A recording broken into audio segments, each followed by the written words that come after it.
We're featuring an update in Elko City news as we do on Tuesday, and it gives me great pleasure to welcome our Assistant City Manager, Dale Johnson, in studio. He's going to bring us up to date on a variety of projects. Now that spring is sprung, Dale, it looks like a lot of activity out and about in the city these days. So thanks for being here. Yeah, thank you for having me. We do have a lot of things going on right now. So we generated a report on social media. The Free Press did a story on it too, just because you can see a lot of activity at the city basketball courts over there in the main city park, and then the fronton, as it's known, or the handball court, Dale, and thought maybe you might want to bring us up to date on that too. Yeah, they're replacing the concrete there at the basketball courts, and then we'll be resurfacing the court itself, have a new playing surface for anybody willing to play basketball. So it'll be a great asset for the community. Just wanted to reassure everyone that although that mural might look a little vulnerable right now, the plans are it will be preserved and restored. So hopefully they can get that done by July too. Yeah, my understanding, talking with James Wiley, that there's plans to have some restoration done on the mural there. So that'll make it look nice and beautiful. Yeah, it's one of Elko's first public art pieces. I remember when that was being done,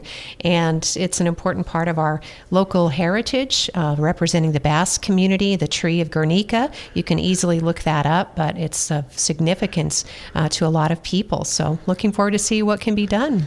Yeah, it's going to, I think once all the construction's done, it's going to really look nice. And like I said, we're going to have nice new playing surfaces for the handball court, the basketball courts, and then we're also doing some pickleball courts over on Southside, 11 new courts over there. So that's huge, and that's going to start as soon as, I guess, this local construction on this side of the city is done, right? Yeah, they're doing a lot of the demo work, and then they'll start the concrete work. Once they get over to south side, they'll have demo work over there and some things, but we really need for the surfacing of all these courts, once all the new construction's done, is temperatures above 50 degrees, and that's even at night. So oh boy, so let's hope that in the case of this kind of weather that it will continue at least through summer. Yeah.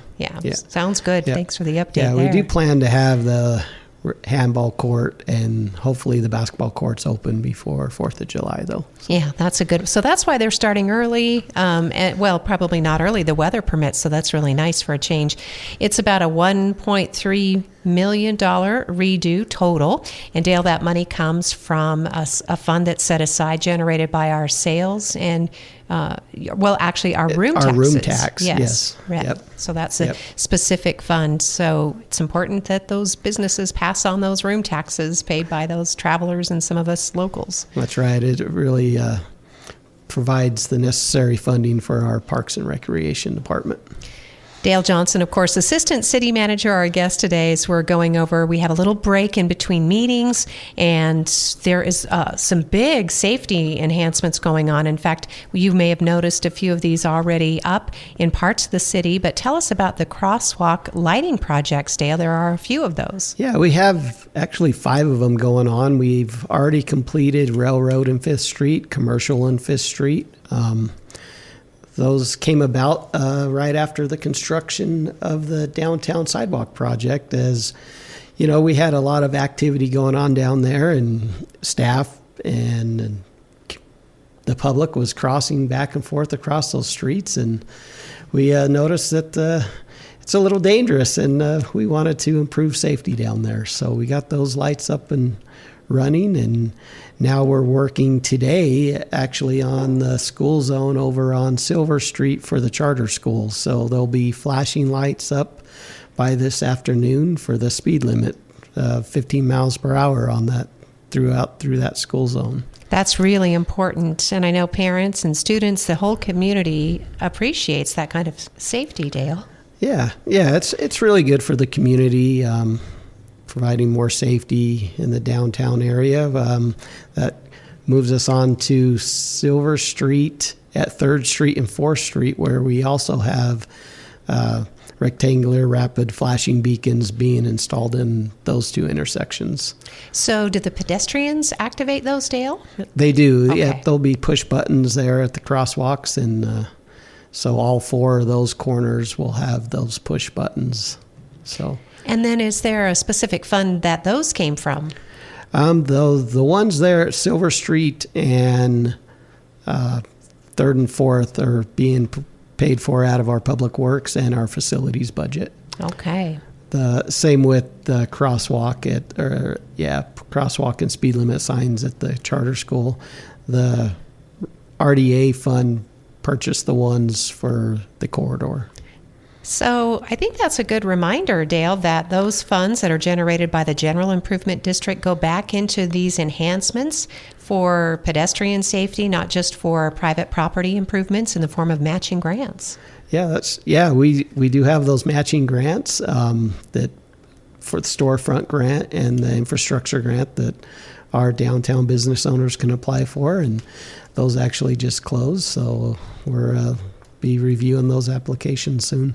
Looking forward to, the next round, right? That's right. That's great. Yeah, it's really great that we continually get applications for those projects because it really beautifies the downtown area. And then, our sidewalk improvement project and now our safety improvements really enhance the downtown area and welcome people to come down there, visit those stores and restaurants, and it's great for the community. It is, and it inspires more investment in the community as well. I noticed the Chamber of Commerce will be hosting, I think, a ribbon cutting for Bench Electric, and they were another recent recipient. Their storefront looks great. It does look great. It's right down there on River Street, another little enhancement to the area. So those are opportunities available to any business property owner. Again, as Dale just described, that deadline is passed for this recent round, but there'll be another one coming up. That's right. Okay. And you can also ask Kathy Laughlin about the infrastructure grants, which has to do with providing ADA accessibility and that kind of thing, Yep, right? that's right. Cool. Okay. So those are some of the recent projects that are underway or upcoming or that we can realize as an accomplishment for the city. The city's got a huge project coming up right in front of you, the 23rd annual cleanup. Yeah, the 23rd annual Cleanup Green Up. That's on Saturday, April 25th from 8 a.m. to 11 a.m. So that'll be there in the main city park, and we'll be handing out bags and issuing areas for individuals to go clean the city up. There was recent comment on Facebook, our favorite social media, right? As long as it's kept positive. And this was pretty positive, but people wondering about the downtown post office, Dale. I mean, is it okay to go on to federal properties and clean those up? Or do you know? That's something I'm not aware of,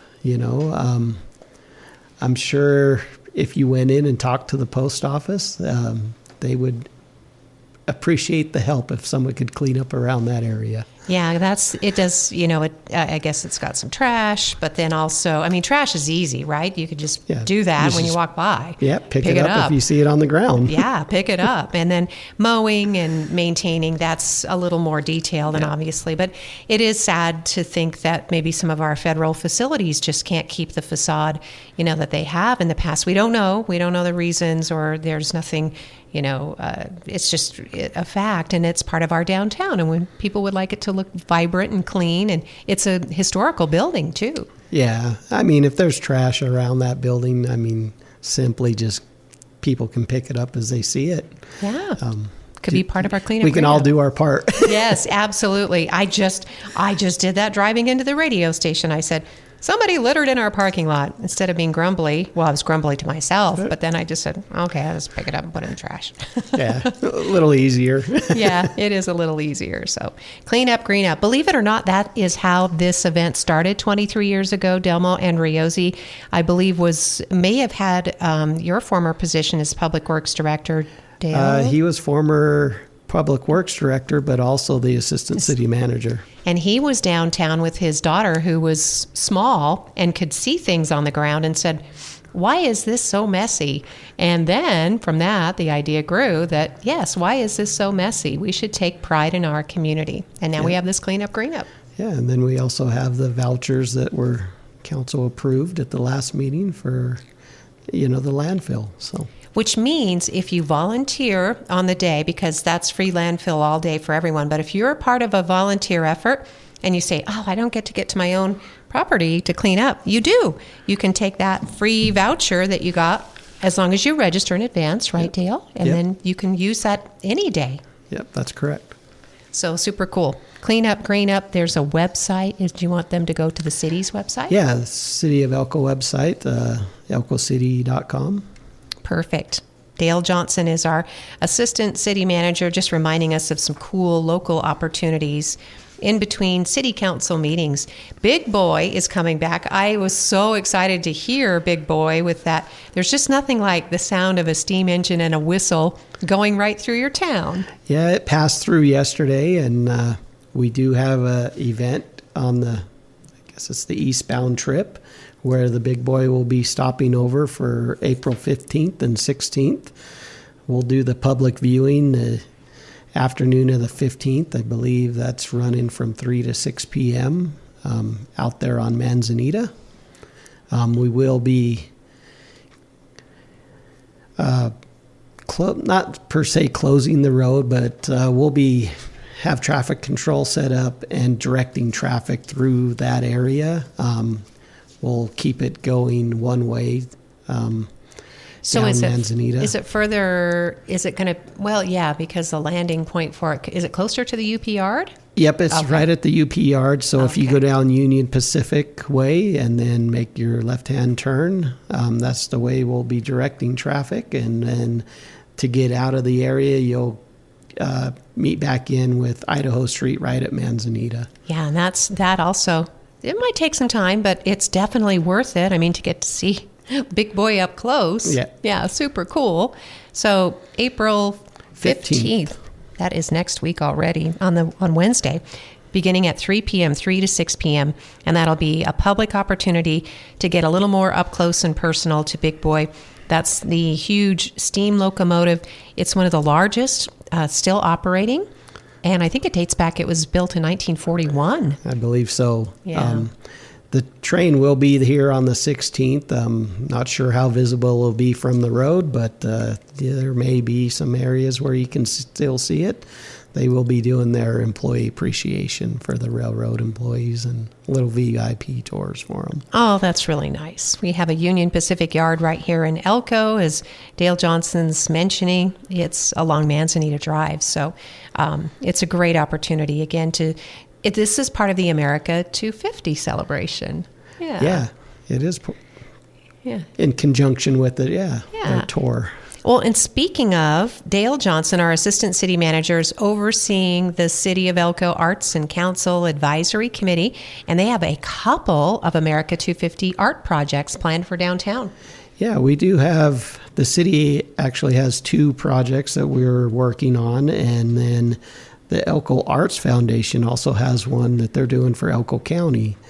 So tomorrow afternoon at our regular scheduled meeting, we'll be discussing if the committee board would like to participate in a dedication celebration of all 3 art projects in conjunction, and would probably start off at the county courthouse, do the art foundation's project, and then walk over through the corridor to the city's 2 projects. Oh, that sounds wonderful. And that'll be for the whole community, Dale? It will be for the whole community. Oh, so nice. It's pretty nice. And the 2 city projects, Great Basin College is constructing one of them. It's an A-frame metal sculpture with the Declaration of Independence and the Constitution on it. So that's really going to be a nice new fixture for the downtown area. And then the other sculpture is it's another metal sculpture, but it's all hand welded, but it's pretty impressive once you see the rendition of it. So It'll be a little more free form, I guess. But it is a little more free form. It's got some actual artwork on it, hand paintings on it. So it's going to be another nice asset to the corridor. Sounds really inspiring. These are sculptures that will be on a permanent exhibit. The city's purchasing them or helping the Great Basin College to fabricate them. And the students are doing the fabrication, which is also a bonus. Yeah, that's right. They have a beautiful welding lab at Great Basin College, part of their expansion, and they're encouraging more of the type of CTE programs that students are really in demand for these days. So look forward to that art project. And of course, I think the county project is, we've got some tiles, ceramic tiles that they'll be installing. I believe so. Yeah. That'll be really neat. I don't know a whole lot of the details on it. I just know it's supposed to be a pretty nice art project. Yeah, and it'll be celebrating America 250, so expect a lot of red, white, and blue. And you can find out more at the Arts and Council Advisory Committee meeting. That will be Wednesday, April 8th, and we are deciding it's at 4:30? Yeah, 4:30, I believe. Okay, and that's in the City Council chambers, so you can definitely be there for that. I want to make sure we're getting to everything on your list today, Dan. We are. Just a couple other updates. The water modernization project, I spoke with Andrew Storla this morning. He's our water and sewer superintendent, and he wanted me to give an update. They are currently working in the Mitry area, College Avenue, University Court, Scenic View, and Barrington, as they're wrapping up the North Hollow area. So that's the neighborhood above the Peace Park. It is. Yeah. Great. Yep. And so the people, the property owners, I mean, there's no going into properties. I mean, there's a door hanger that has all the instructions, right? What to expect. Yep. And that's what Andrew said. They just door hung that area above the Peace Park. The actual homes right in the Peace Park area already have meters. So yeah, they're the brand new ones. Yep. Everybody's going to get caught up and be on the same system. It'll help with conserving water, and at the same time, making sure everyone pays for their fair share going forward. Yeah, that's right. And not with our flat rate, some customers are supplementing other customers as people use more or less water. So it'll be fair across the board.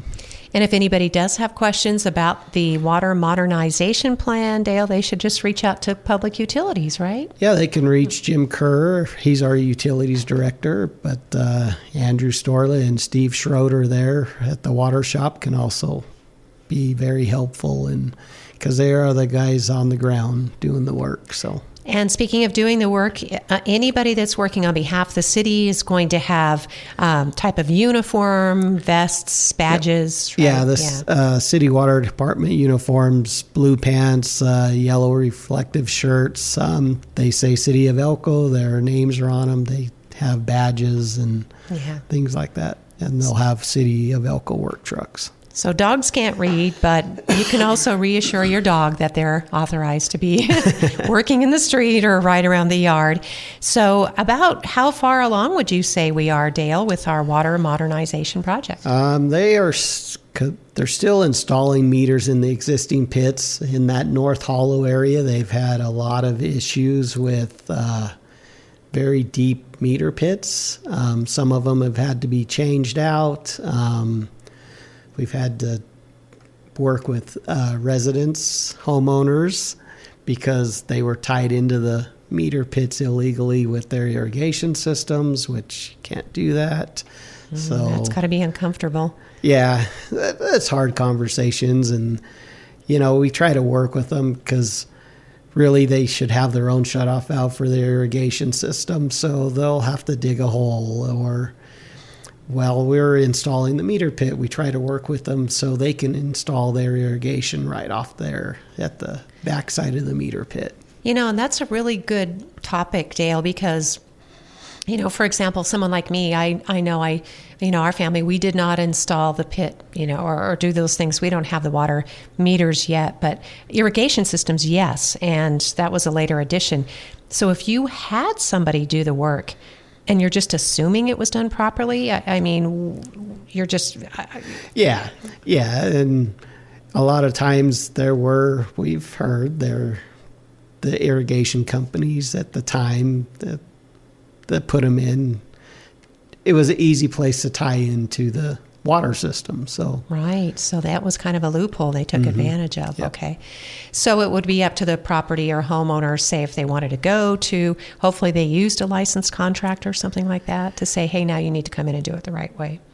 yeah, they could work that avenue for sure. But I know the crews have been working with the homeowners directly, and they've left holes open so they could do their tie-ins and just cover them with plywood and things like that, so they're safe. But Yeah. so they've gone above and beyond to help the homeowners make sure that's all taken care of. Well, thanks for bringing us up to date. We're not in the position of asking you for advice. You're the assistant city manager. You work at the direction and the discretion of the city council, Dale. And so, but it's common that when you have large scale projects like this, you're going to uncover stuff. Oh yeah. Yep. It happens, and we just make the best of it and try to work with the homeowners. And that's really nice. That's important. And give them advice, and the guys even have helped, and this is what you should do, this is how you could do it.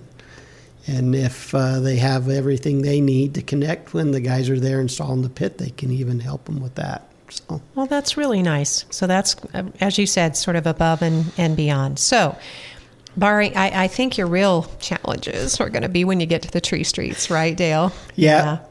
Andrew also mentioned another shipment of meter pits showed up for that portion of the project, and that's where we're going to have to actually install the pits before we can install the meters. So Yeah. So if you have an older home, you're in the tree streets, it's likely they'll come and do the pit. And we should remind folks that there is an insurance company that they did send out postcards, I think. Yep. And those are legitimate. those are legitimate. It's Yes. a company the city's partnered with, and they have licensed contractors that they deal with if your water lines or sewer lines need replaced. Right. And the city may, again, uncover some of this.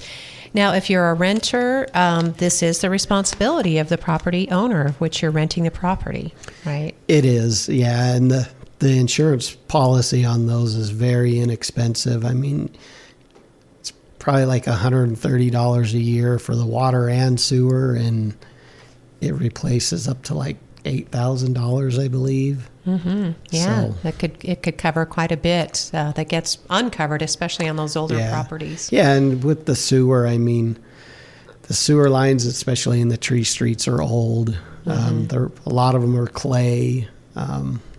It's a policy worth having for your sewer line, because with sewers, you are responsible all the way to the main, including the connection to the main. So if you have to go in the street or alley, you have to replace the asphalt. You could be replacing sidewalk. So, and that would all be on the homeowner. So having a policy or insurance of any type would help. So you can reach out whether or not the city still has a record of that company. I mean, I have my stuff at home, but I don't have it in front of me. I can't help a listener right now. I believe we have it on the city website. Oh, so perfect, if you go to Dale. the city website under Okay. your utilities tab, you should be able to find that information. Good. And again, that's legitimate, and that is an affordable kind of insurance.